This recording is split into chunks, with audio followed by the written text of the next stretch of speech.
I find it a little discouraging, brother, that over the past decade of innovation, open-world video game immersion really hasn't progressed far beyond the level of 2011 Skyrim. The game where you can steal a shopkeeper's entire inventory while standing directly in front of them by placing a bucket over their head. Yes, Chen, very precisely that game. You realize that silly interaction, born of equal parts experimentation, avarice, and sheer unbridled goofiness, hasn't been replicated in newer games, not because NPCs have gotten too intelligent for it to work, but because newer games don't even aspire to that minimal level of simulation. Want to shoplift in Grand Theft Auto 5, a franchise that you'd think would have some fairly robust theft mechanics?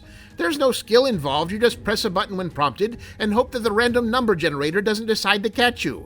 Want to steal from a shop in Cyberpunk? There is no stealing because none of the NPCs understands the slightest concept of individual ownership. For all the narrative's dystopic ultra-capitalist bombast, the actual game mechanics are the stuff of Karl Marx's filthiest dreams. I suppose you make a fair point, brother. And frankly, this isn't even touching on the fact that after nearly a full tenth of a century of presumed technological advances, there are still a shockingly, shamefully low number of new games being released that let you pick up random buckets and put them on the heads of whoever will hold still for it. What kind of a future have we made for ourselves? Look, of course I understand the struggle. Creating an open-world game is an absolutely insane undertaking at almost any scale. It's why all the NPC dialogue in our own free-roaming RPG, Procedural Kingdoms, was generated by Korean chatbots. But if you've made the commitment to the genre, you need to understand that the entire point of an open-world game is that the player will be spending a significant amount of time off-mission just existing in the open world. It's great that so much progress has been made with graphical upgrades,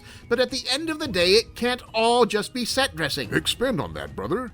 At this point in the industry's life cycle, what key free-roaming elements should every open-world game be offering? Well, that's kind of a long and complicated answer, Chan. I have other things I was planning to do this afternoon. Bare minimum, then. This is us, after all. Well, okay. First off, functional chairs. Say again. You heard me, functional chairs.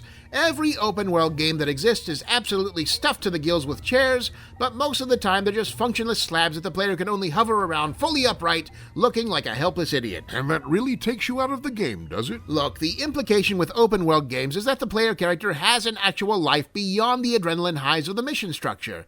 This is a person who spends half their waking hours trekking to the Forbidden Goblin Village or crossing the intestine fields of Blackmoor, and they're wearing boots that have been hammered out of rusty pig iron or dragon scales, resulting, by any logical calculation, in a potentially fatal bunion situation. You think they're not going to want to sit down every chance they can get? I suppose there's something to that. Besides, graphics are the one area that has seen consistent gains in the last decade. The least the developers can do is let the player take a bench at some scenic spot and soak it all in. I assume your immersion requisites don't end with the ability to flop into a recliner, yes? No, I'd say after that, the next big thing would be NPC self-awareness. Specifically, they should have some. It's a bit of an escalation from functional chairs to inorganic sentience, brother. I'm not asking them to pass the Turing test. I'm not even asking them to notice that I put a bucket on their head, and that's a low bar for anywhere but 2 a.m. at a frat mixer. Ideally, Skyrim-level AI would be considered an absolute baseline for open-world NPCs by now, but the fact is, for most developers, a lot of NPCs only exist to provide the open world a little atmosphere.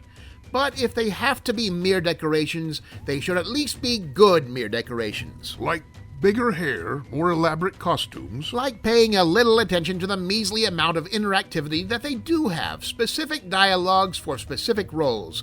If I approach a vendor at a food cart inquiring about the price of a chili dog, he shouldn't immediately ask me what I think I'm doing there or yell at me to get lost. Not unless the game's set in South Jersey.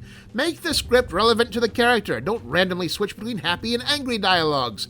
These things don't require high technology, just a little planning. For Pete's sake, guys who put together model train scenery do a better job of maintaining immersion. In fairness, a lot of them are secretly serial killers. Got anything else? Well, for the sake of my schedule, we'll stop it at 3, but here's one for the virtual set designers.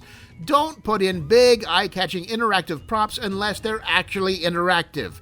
That means arcade cabinets, roulette wheels, fortune-telling machines, carnival rides. If they don't actually function, then it's better if you don't have them in there at all. At least then there'll be no hopes to dash. Is this about the arcade cabinets in Cyberpunk, or are you still salty about the roller coaster in Grand Theft Auto 4? Just general advice, brother. It's not directed. But they know what they did.